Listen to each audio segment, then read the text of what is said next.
Здравствуйте, друзья! Что было сделано в СССР под руководством Сталина? Благодарю всех, кто подписался на мой канал и смотрит мои видео. А если вы впервые на моем канале, то пожалуйста подпишитесь на него и включите колокольчик, чтобы не пропустить новые видео. Ссылка на статью в описании. Сталинский прорыв. Статистический материал о том, что было сделано в СССР под руководством Иосифа Виссарионовича Сталина. За время сталинского руководства в течение 30 лет аграрная, нищая, зависимая от иностранного капитала страна превратилась в мощнейшую военно-индустриальную державу мирового масштаба, в центр новой социалистической цивилизации. Нищее и неграмотное население царской России превратилось в одну из грамотнейших и образованнейших наций в мире. Политическая и экономическая грамотность рабочих и крестьян к началу 50-х годов не только не уступала, но и превосходила уровень образованности рабочих и крестьян любой развитой страны в то время. Численность населения Советского Союза увеличилась на 41 миллион человек. При Сталине было построено более 1500 крупнейших индустриальных объектов, в том числе Днепрогэс, Уралмаш, ХТЗ, ГАЗ, ЗИС, заводы в Магнитогорске, Челябинске, Норильске, Сталинграде. В то же время за последние 20 лет демократии не построено ни одного предприятия такого масштаба.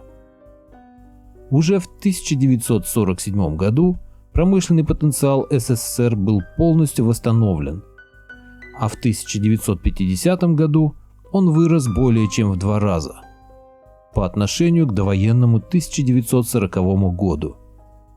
Ни одна из стран, пострадавших в войне, к тому времени не вышла даже на довоенный уровень, несмотря на мощные финансовые вливания со стороны США. Цены на основные продукты питания за последние 5 послевоенных лет в СССР снизились более чем в 2 раза, в то время как в крупнейших капстранах эти цены возросли, и в некоторых даже в 2 и более раз. Это говорит о грандиозном успехе страны, в которой всего 5 лет тому назад окончилась самая разрушительная война в истории человечества, и которая от этой войны пострадала больше всех.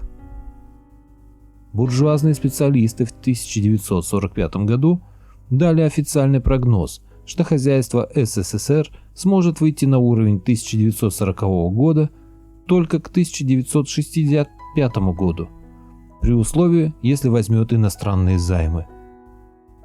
Мы вышли на этот уровень в 1949 году без всякой внешней помощи.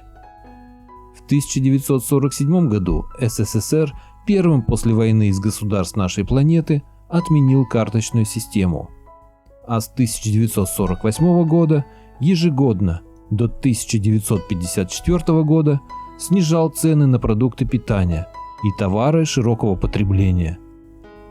Детская смертность в 1950 году снизилась по сравнению с 1940 годом более чем в 2 раза. Число врачей выросло в 1,5 раза. Число научных учреждений увеличилось на 40%. Число студентов вузов увеличилось на 50%. И так далее. В магазинах было изобилие разнообразных промышленных и продовольственных товаров, и не существовало понятия дефицита. Выбор продуктов в гастрономах был значительно шире, чем в современных супермаркетах. Сейчас лишь в Финляндии можно попробовать колбасу, напоминающую советскую из тех времен. Банки с крабами были во всех советских магазинах. Качество и разнообразие потребительских товаров и продуктов питания исключительно отечественного производства было несоизмеримо выше современного ширпотреба и продовольствия. Как только появлялись новые тенденции в моде, они мгновенно отслеживались, и уже через пару месяцев модные товары появлялись в изобилии на полках магазинов.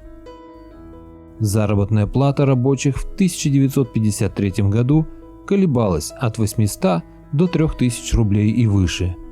Шахтеры и металлурги получали по 8000 рублей, молодые специалисты и инженера до 1300 рублей.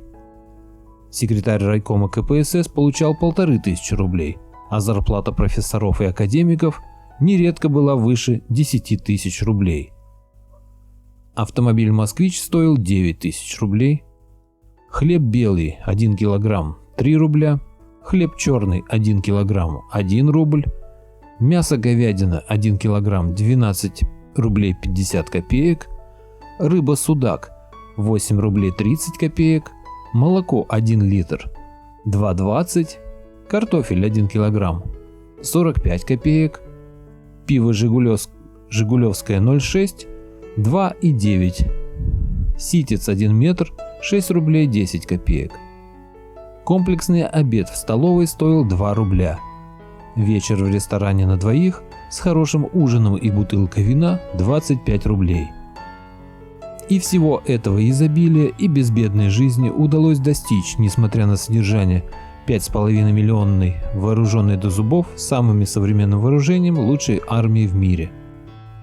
С 1946 года в СССР были развернуты работы по атомному оружию и энергетике, по ракетной технике, по автоматизации технологических процессов, по внедрению новейшей вычислительной техники и электроники, по космическим полетам, по газификации страны, по бытовой технике. Первая в мире атомная электростанция была введена в эксплуатацию в СССР на год раньше, чем в Англии, и на 2 года раньше, чем в США. Только в СССР были созданы атомные ледоколы. Таким образом, в СССР за одну пятилетку с 1946 по 1950 год в условиях жесткого военно-политического противостояния с богатейшей капиталистической державой мира без какой-либо внешней помощи были решены по крайней мере 3 социально-экономические задачи. Восстановлено народное хозяйство, обеспечен устойчивый рост уровня жизни населения, совершен экономический рывок в будущее. И даже сейчас мы существуем лишь за счет сталинского наследия. В науке, промышленности, практически во всех сферах жизни. Кандидат в президенты США Стивенсон оценивал положение таким образом, что если темпы роста производства в сталинской России сохранятся, то к 1970 году объем русского производства в 3-4 раза превысит американский. В сентябрьском номере журнала National Business за 1953 год в статье Герберта Гарриса «Русские догоняют нас» отмечалось, что СССР по темпам роста экономической мощи опережает любую страну, и что в настоящее время темп роста в СССР в 2-3 раза выше, чем в США. В 1991 году на советско-американском симпозиуме, когда наши демократы начали верещать о японском экономическом чуде, прекрасную оплеуху им отвесил японский миллиардер Хироси Теравама. Вы не говорите об основном, о вашей первенствующей роли в мире. В 1939 году вы, русские, были умными, а мы, японцы, дураками. В 1949 году вы стали еще умнее, а мы пока были дураками. А в 1955 году мы поумнели, а вы превратились в 5-летних детей. Вся наша экономическая система практически полностью скопирована с вашей. С той лишь разницей, что у нас капитализм, частные производители, и мы более 15% роста никогда не достигали. А вы же при общественной собственности на средства производства достигали 30% и более. Во всех наших фирмах висят ваши лозунги сталинской поры. Один из лучших представителей верующих трудящихся, почитаемый святителем Лука, архиепископ Симферопольский и Крымский, писал: «Сталин сохранил Россию. Он показал, что значит Россия для всего остального мира. И поэтому я, как православный христианин и русский патриот, низко кланяюсь товарищу Сталину». Никогда в своей истории наша страна не знала таких величественных преобразований, как в сталинскую эпоху. Весь мир потрясенно следил за нашими успехами. Именно поэтому сейчас реализуется дьявольская задача никогда больше не допустить появления у властных рычагов государства людей, сопоставимых по своей внутренней силе, нравственным качествам, стратегическому мышлению, организаторским способностям и патриотизму с Иосифом Виссарионовичем Сталиным. Но четверть века разнузданной пропаганды против Сталина не принесли ее организаторам победы даже над мертвым Сталиным. Нам известны мотивы тех, кто клевещет на Сталина. Весь этот бред вываливается на нас для того, чтобы мы через сравнение того, что было сделано тогда, не смогли осмыслить преступность происходящего ныне. Не смогли даже в мыслях вернуться к идеям социализма. Антисталинская кампания преследует одну цель – не допустить народ к воссозданию сталинской экономической системы, которая позволит очень быстро сделать нашу страну независимой и могучей. Вот такая интересная статья попалась мне сегодня, и я решил поделиться ею с вами. Надеюсь, вам было интересно. А если хотите не пропустить следующие мои выпуски, подпишитесь на мой канал и отметьте колокольчик. Всем спасибо за внимание. Буду рад вас видеть на своем канале снова.